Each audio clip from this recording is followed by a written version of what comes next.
Right, so as you can see, very long title. The important about this title is the cross-cutting issue.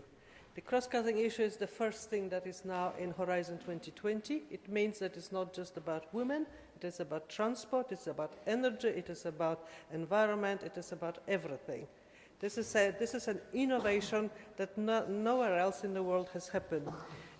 Gender is also a criterion of success on the level of gender equality in teams and also as a gender dimension in research content. And the thing that has persuaded the Commission to put this in was not gender mainstreaming in Treaty of Amsterdam, it was scientific evidence. The scientific evidence shows that looking at gender improves quality of our science and of our innovation. Let me start here. Smart cities, lots have been talk about smartness. Smart cities need smart people. 60% of undergraduates in European universities are women. 50% get PhDs. There are lots of smart people out there who can participate in a smart way in finding out the best solutions. Also, 80% of professors are men, 20% of professors are women. It is not possible logically or scientifically that all of those 80% of men are as clever, as smart as the 20% of women. And the same is everywhere else, including among the mayors of big cities, and that makes us cautious about how decisions are made. This graph shows success rates in getting research grants in the European Research Council.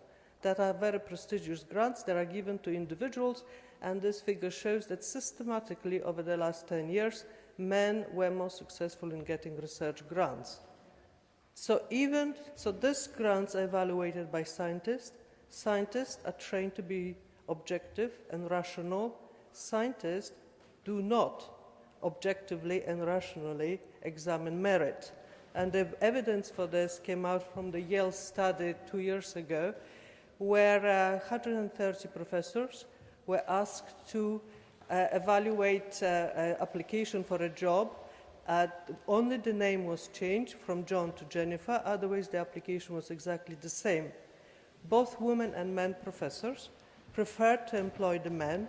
Not only this, they offered the men $4,000 more in salary and additional mentoring support. So this is obviously something to explain, and the reason what we can explain is that it is to do with our cultures that create automatic gender stereotypes, and we all have them. Age of 9 months, babies can distinguish different gender roles. By the age of 2 years, they have already created their own gender stereotypes.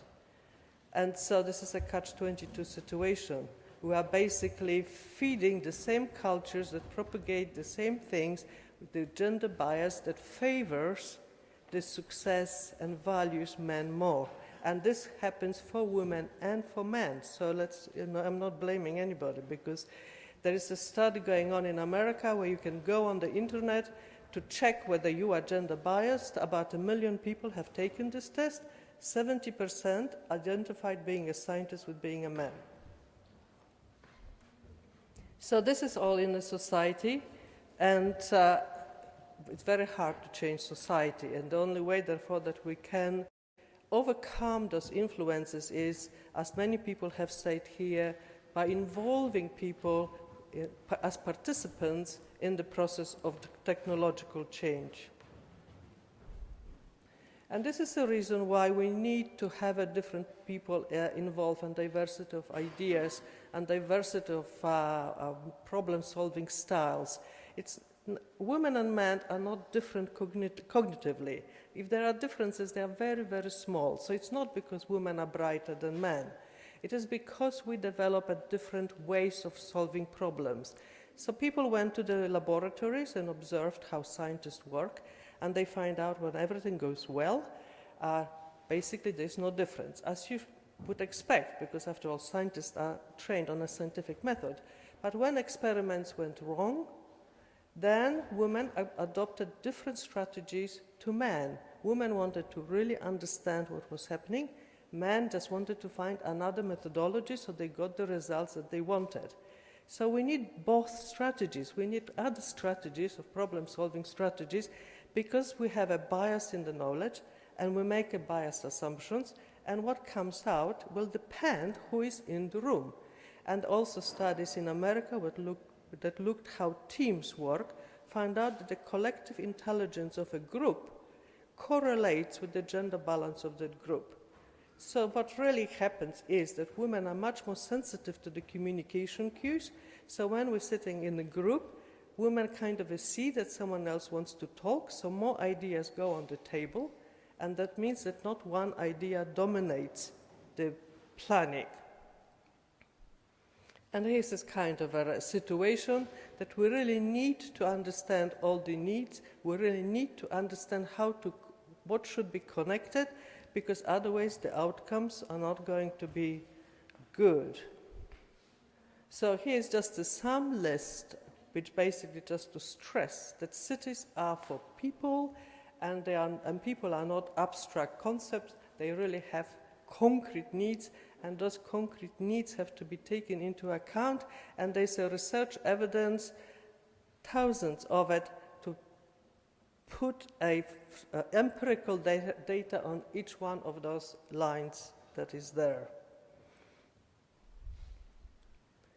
And so it is, innovation is also for citizens and for the inhabitants of cities, and much talk has been here about citizens and about participation, and the words have been used such as fertility, safety, gardening, health, aging, water use, communities, consultations, and even though gender has not been really mentioned up till now, all those words are gender, where gender evidence exists that it should be included when we're talking about those words and technology. I have a friend at Fraunhofer, Martina Schraudner. She runs discovery workshops. She brings people from outside. They are not engineers, and they take a topic like rehabilitation or other ones, and she engages these people in idea creation.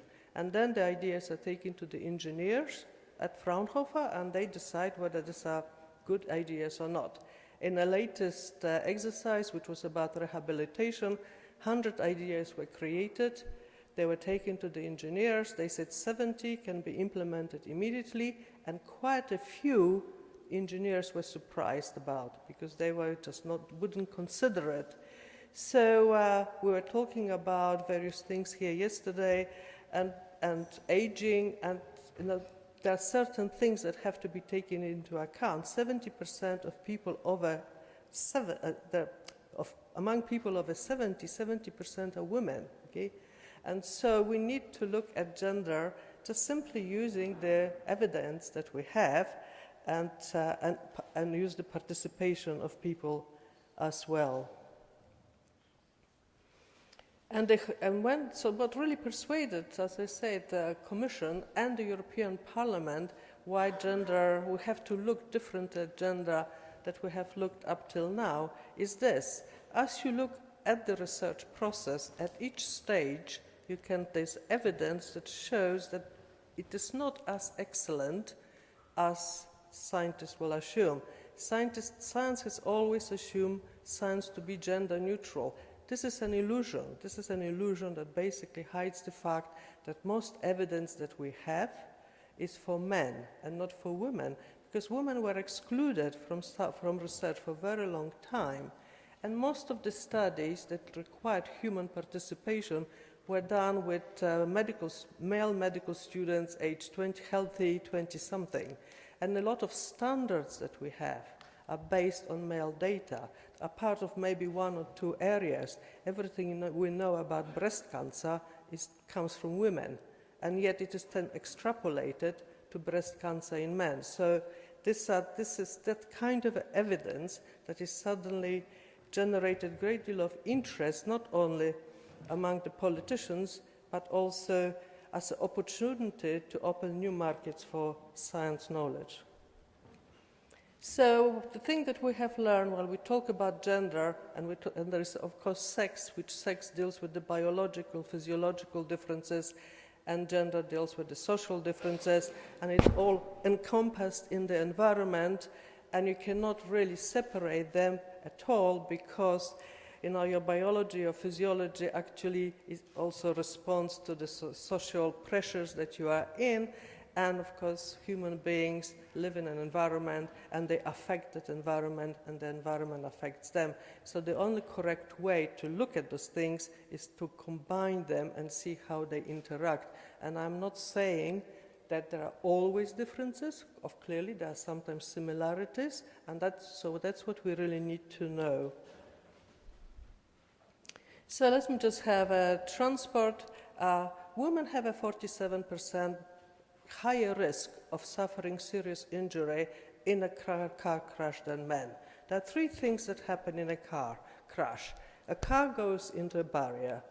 A person inside the car goes inside the wall of the car. Your brain, your body parts inside go into the wall of your body, yes? And your seat acts as like a trampoline. So women are smaller, they have a less muscle around the neck and torso. Their brains, when you are exposed to this trampoline effect, that's when the damage happens. And yet, there is no female crash test dummy. General Motors has got 200 crash test dummies. They are all male. And they sell this technology to other car manufacturers, so everybody is using the same testing conditions. So as you can see from this female, supposedly crash test dummy, it isn't. This is just male crash test dummy, to which are other bits, hard bits. So the pregnancy is just a hard piece, yes? It does not really represent a baby inside. The usage of the energy in transport by men is much higher than by women, 300% higher in Greece than in other countries, but it's like 100% in Sweden. These factors are not taken into consideration when people do modeling of transport usage or even climate change. We were talking about cities of the future. I don't think food has been mentioned, access to shops and so on. Or maybe we're not going to eat in the cities of the future, but there are very important considerations in there. In New York, in the poor areas, there are no supermarkets. There is a much higher level of diabetes and obesity in poorer areas of New York than in the suburbs. If you do not have easy access to fresh food, you actually have consequences for the population in the city. In the developing countries, people keep livestock in the city. 75% of new diseases come out from animals. They are zoonotic diseases. In highly populated cities, if there is a disease coming out from animals, it becomes endemic. So cities are for people, but they are also for other inhabitants who seem to be able to adapt to the changing world much better than we. If we understand their biology and we understand their behaviors, perhaps we also will know how to better control them. The previous mayor of New York realized that the rats in New York were a problem when a rat ran over his foot. Okay? So if you stand on the underground in a London tube station, you see mice just running around like that, okay? This is why we should tolerate that. We can control that. And so you can know, I was speeding it up to catch up, but because you can learn everything about this on those websites. We have a gender summit that we established in 2011 that brings scientists, gender scholars, and policymakers, and it really to look at the research evidence. It's all based on research evidence, and decide what should be done, where does it matter, and so on, what should we prioritize. And this has been such a novel idea, it seems, that now it has been introduced to North America by NSF in the US, and it's going to Africa, Gender Summit Africa, Gender Summit Asia, and Gender Summit Latin America. So it seems that that idea of bringing science empirical evidence, policymakers and gender scholars together. It's sort of a way that everybody seems to think that that is very helpful. So you find all of this information over there. Thank you so much.